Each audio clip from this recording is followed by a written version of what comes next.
If devotees can't go to Dham, how to get the same effect while living far away from Dham? பக்தர்கள் தாமத்திற்கு சென்று வசிக்க முடியும். பக்தர்கள் தாமத்திற்கு சென்று வசிக்க முடியாவிட்டால் அதே பலனை தாமத்திலிருந்து தொலைவில் வாழும் பொழுது அவர்கள் எப்படி அடைய முடியும்? What I mentioned, the substitute is to remember the Dham. தாமத்தை மனதில் நினைப்பதன் மூலமாகவே அந்த பலனை ஒருவர் அடைய முடியும். So if you can remember the Dham, it may be even better than living there where you're not remembering the Dham. தாமத்தை நினைப்பதன் மூலமாக அங்கே வசிப்பதை விட அதிகமான பலனை ஒருவர் பெற முடியும்.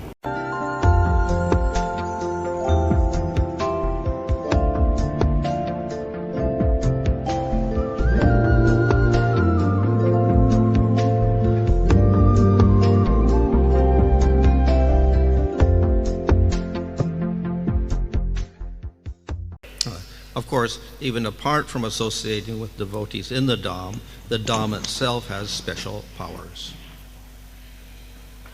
தாம் அதாவது புனித தாமத்தில் தங்கி பக்தர்கள் சங்கத்தை ஏற்பதை விட தாமத்திற்கென்றே தனிப்பட்ட முறையில் அதிகமான சக்திகள், விசேஷ சக்திகள் உள்ளது. It is directly related to the Lord, just as prasadam is related to the Lord, so it is purifying.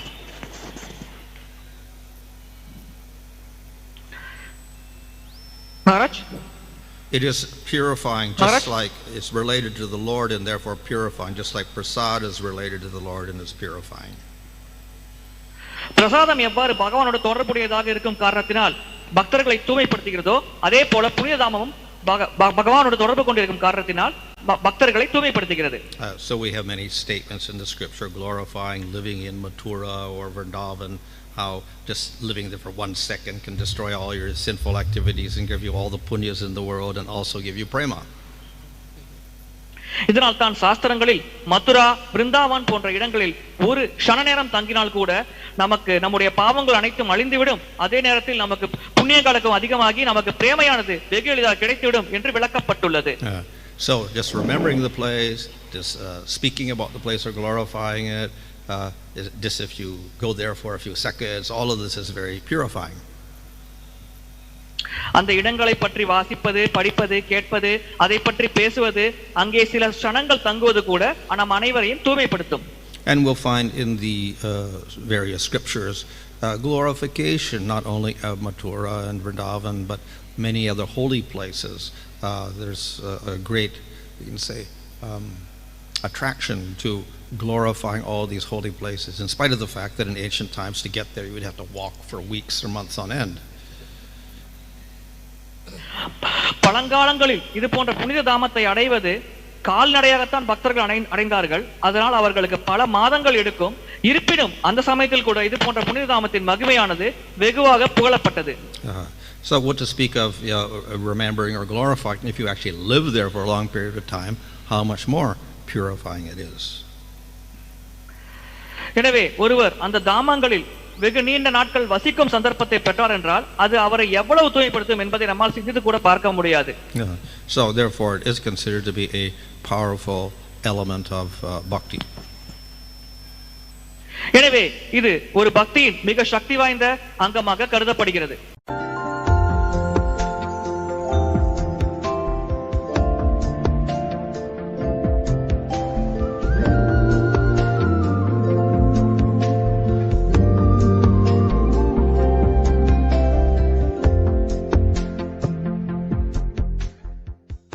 So therefore the advantage of living in a holy place is twofold. எனவே ஒரு புனித தாமத்தில் வசிப்பதன் மூலமாக ஒரு பெரும் நன்மைகள் மிக மிக அதிகம். We have the shakti of the place itself and then we have the devotees there. அந்த இடத்துக்கென்றே தனிப்பட்ட சக்தியானது இருக்கிறது. அதோடு அங்கே இருக்கும் பக்தர்கள் மூலமாக ஒருவருக்கு பக்தியில் முன்னேற அதிகமான வாய்ப்பு கிடைக்கிறது.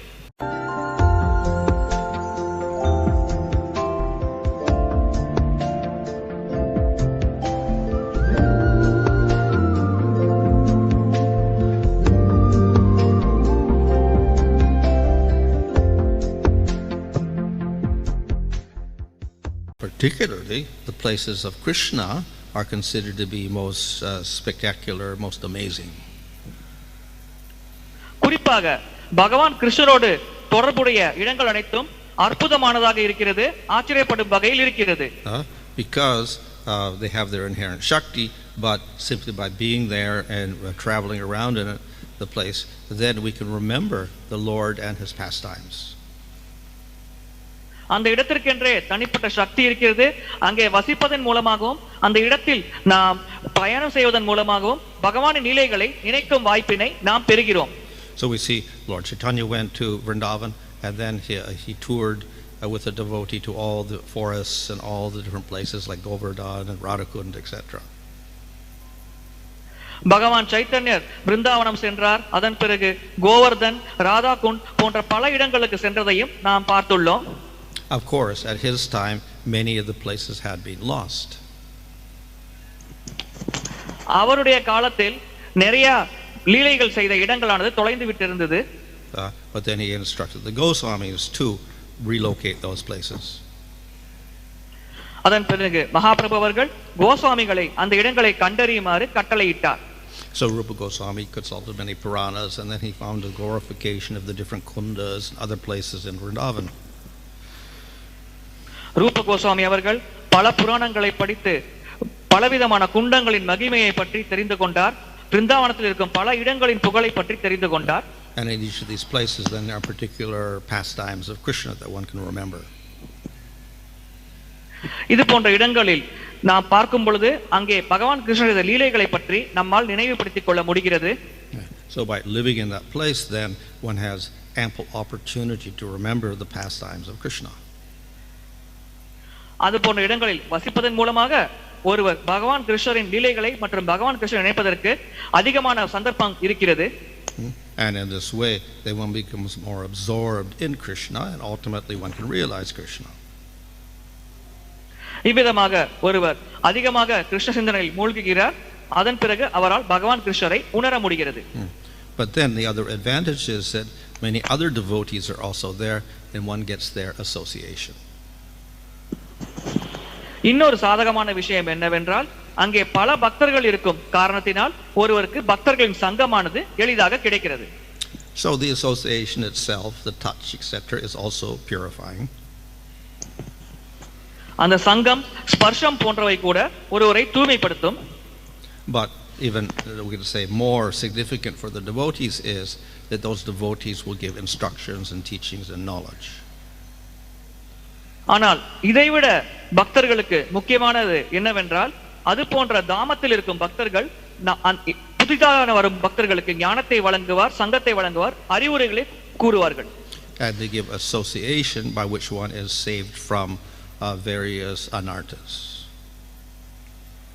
அவர்களின் சங்கத்தின் மூலமாக ஒருவர் பல்வேறு வகையான அனர்த்தங்களில் இருந்தும் பாதுகாக்கப்படுகிறார்.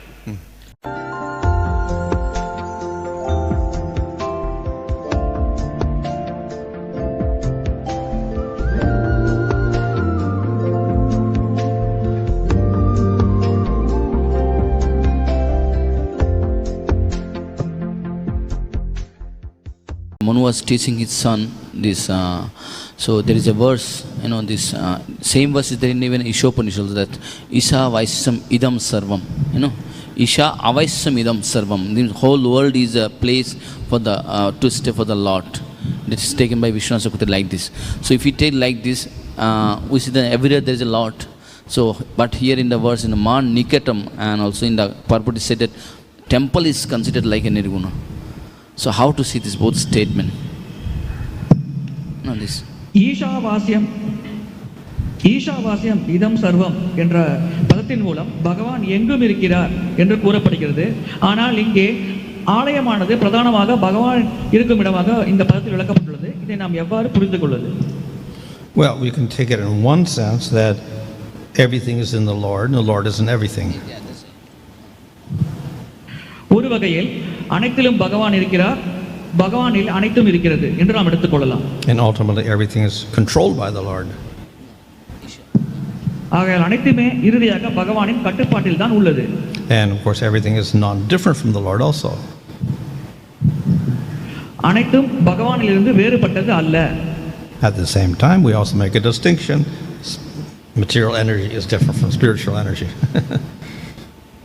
அதே சமயம் ஜட சக்தியானது ஆன்மீக சக்தியிலிருந்து வேறுபட்டது என்பதையும் நாம் ஏற்றுக்கொள்கிறோம். So let us see, this only the temple is considered like that this nirgunam, but we see there are many grihasthas, they have their own home, and they have their a small altar and everything is there. So how to consider this? Is also nirguna or only the temple? ஆலயம் நிர்குணமாக கருதப்படுகிறது. பொதுவாக கிரகஸ்தர்கள் தங்கள் வீட்டில் பகவானுக்கு என்று தனிப்பட்ட ஒரு இடத்தை கொடுக்கிறார்கள். ஆகையால் அதையும் நிர்குணம் என்று கருத முடியுமா நம்மால்? Well, Madniketam means a temple or a place of the Lord, so the Lord can reside anywhere. If the Lord is there, then automatically his Dhamma is also there. மான்னிகேட்டம் என்பது பொதுவாக பகவான் வசிக்கும் இடத்தை குறிக்கிறது. பகவான் ஆலயத்தில் இருக்கலாம் அல்லது எங்கு வேண்டுமானாலும் இருக்கலாம். அவ்வாறு வீட்டில் இருக்கும் இடத்தில் பகவான் வசித்தால் அதுவும் சிறந்தான இடமாக கருதப்படுகிறது. So it also can be in a house. அதனால் பகவான் அந்த பக்தரின் வீட்டிலும் வசிக்கலாம். Or it can be who is it? Sanatana Goswami had his deity around his neck. So yeah, so it doesn't have to be even a temple. It could be just a little box or a bag or something like that. சனாதன கோஸ்வாமி தன்னுடைய கழுத்தில் ஒரு விக்கிரகத்தை கட்டியவர் எப்பொழுதும் இருந்தார். ஆகையால் அன்பும் பகவானை வசித்தார். ஆகிய எதிலுமே பகவான் இருப்பதற்கு ஒரு தனி இடமானது தேவையில்லை. So wherever the Lord is, his Dhamma is also there. பகவான் எங்கிருந்தாலும் அவருடைய தாமமும் அங்கே இருப்பதாக கருத வேண்டும். And also see in the first line, this is Bananta Sattvika Vasa, means forest is considered like a Sattvika. And in the purport said that normally sannyasi and vanaprastha, they live in forest because this atmosphere which influence the person.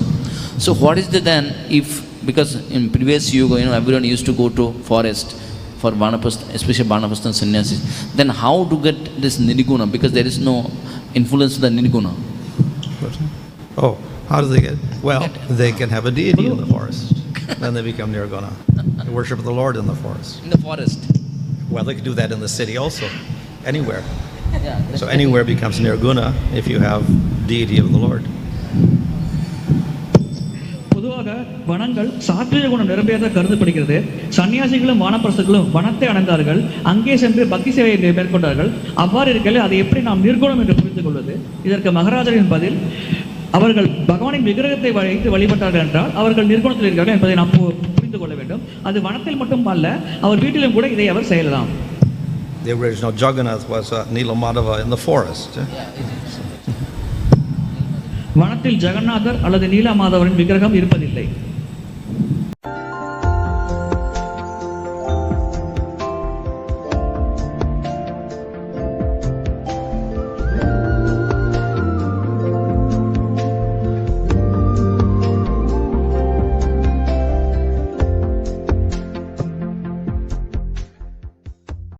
Sometimes we see then different dhama like Navadip and Vrindavan. There is also place, it said that if you come to this place and chant Hare Krishna, your all aparadha will be go away. In Navadip also there even same thing is there in Govardhan Parikrama also, that aparadha bandhana kundu, So how to see these kind of things? Navdeep Brindavanam போன்ற இடத்தில் நாம் சென்று ராமஜபம் செய்தால் நம்முடைய அபராதங்கள் அனைத்தும் அழிந்துவிடும் என்று கூறப்படுகிறது. இதை எவ்வாறு புரிந்து கொள்வது? So definitely in the dhammas there are places by which you can also overcome your aparadhas. தாமங்களில் உள்ள ஒரு குறிப்பிட்ட இடங்களில் செல்வதன் மூலமாக நம்முடைய அபராதங்களில் இருந்து நாம் மீளலாம். So if we go to those places and we observe proper vows, then yes, we can destroy aparadhas. அந்த இடத்திற்கு சென்று சரியான விதிமுறைகளை கடைபிடித்தால் நாம் அபராதங்களை நம்மால் அழிக்க முடியும்.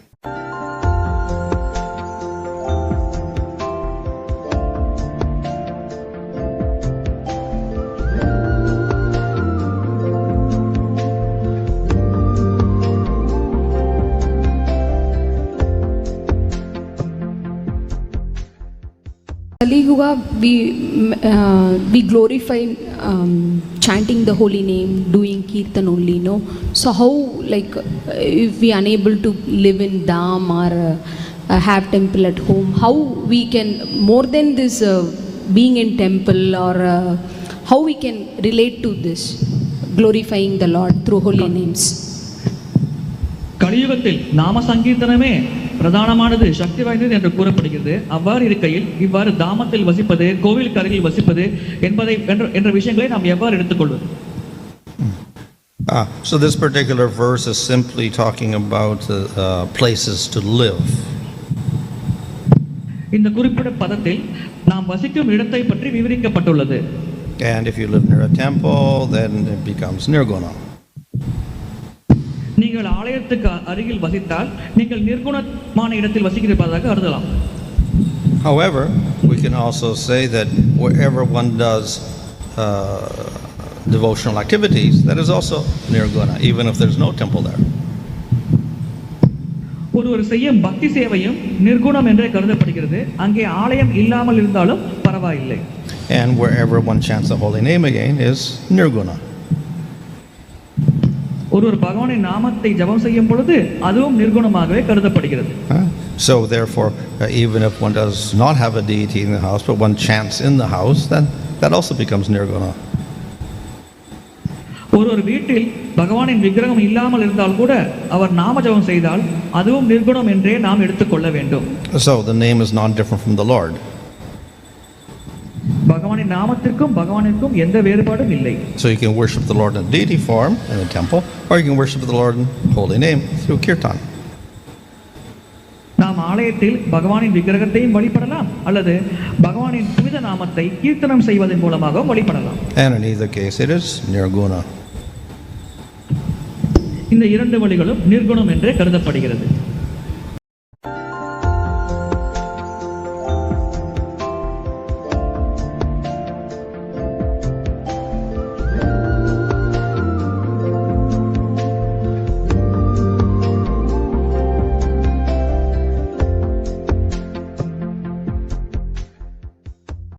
When we visit these places, we don't find it that way. How do we reconcile these different perceptions, scriptures versus personal experiences? Dwarka, Mathura, Brindavan போன்ற தாமங்களை பற்றி மிக அற்புதமான விளக்கங்களை நாம் சாஸ்திரங்களில் காண்கிறோம். ஆனால் நேரில் இந்த இடங்களுக்கு நாம் செல்லும் போது அத்தகைய உணர்வை நாம் பெறுவதில்லை. இவ்வாறு நம்முடைய கண்ணோட்டத்தில், பார்வையில் காணக்கூடிய இந்த வெவ்வேறு விதமான அனுபவங்களை பற்றி நாம் எந்த விதத்தில் புரிந்து கொள்வது? Like the form of Krishna, you can only see the Dham with your spiritual eye. கிருஷ்ணரை போன்று நாம் ஆன்மீக கண்களுடன் பார்க்கும் பொழுதுதான் இந்த தாமங்களை உண்மையாக தரிசிக்க முடியும். So if we're covered over with material consciousness, then we will not see the Dham, we will see a material place. பௌதிகமான உணர்வுகளால் மூடப்பட்டிருக்கும் பொழுது நாம் அந்த தாமத்தை காண மாட்டோம், ஒரு பௌதிகமான இடத்தை தான் காண்போம். So the more we advance in bhakti, the more we will appreciate the actual Dham. பக்தியில் நாம் முன்னேறும் பொழுது அந்த உண்மையான தாமத்தை அப்பொழுதுதான் நாம் காண்போம்.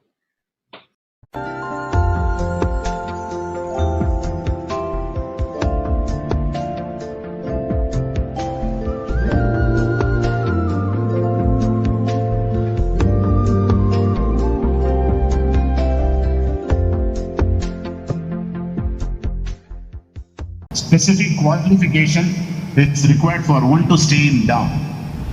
தாமத்தில் வசிப்பதற்கு ஒருவருக்கு தேவையான தகுதி என்ன? What is the qualification? Oh, well, in the various glorifications of the Dham, it doesn't give any specific thing for staying there, but we can say that obviously you cannot commit offenses. தாமத்தில் வசிப்பதற்கு தனிப்பட்ட தகுதிகள் தேவையில்லை, ஆனால் கண்டிப்பாக நாம் எந்த அபராதமும் செய்து விடக்கூடாது. And we can also say that it's only by the mercy of the Lord that one can stay in the Dham. ஒருவர் தாமத்தில் வசிப்பதற்கு பகவானின் கருணையே பிரதானமான காரணமாக அமைகிறது. So if one is very impure, then it is probable that he cannot stay there. ஒருவர் தூய்மையான நிலையில் இல்லாமல் இருந்தால் அவர் கண்டிப்பாக தாமத்தில் வசிக்க முடியாது. So those who are practicing pure bhakti and are at the steady in their practice, then they're more likely to be able to stay there. ஒருவர் தூய பக்தியை பயிற்சி செய்து அந்த பயிற்சியில் நிலையாக இருந்தால் அவர்கள் தாமத்தில் வசிப்பதற்கு ஒரு வாய்ப்பானது வழங்கப்படலாம்.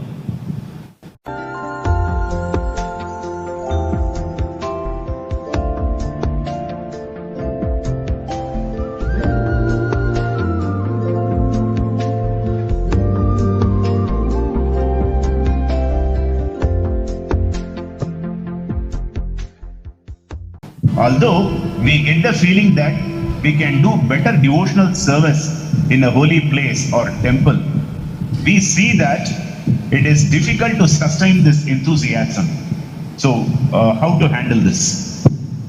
நாம் ஆலயம் மற்றும் தாமங்களில் சிறப்பாக பக்தியை பயிற்சி செய்யலாம் என்று நினைத்தால் கூட அங்கே அவ்வாறு வசிக்கும் பொழுது அதே உற்சாகத்தோடு பக்தி பயிற்சி செய்வது கடினமாக உள்ளது. இதற்கு நாம் எவ்வாறு தகுதி பெறுவது தாமத்தில் வசிப்பது போன்ற விஷயத்திற்கு? So the question is, it difficult to maintain enthusiasm living in the Dham? While living in Dham, to sustain that enthusiasm gets difficult. So how to handle that? Well, this again is, as we see in the development of bhakti, at the beginning stages, the enthusiasm will be wavering.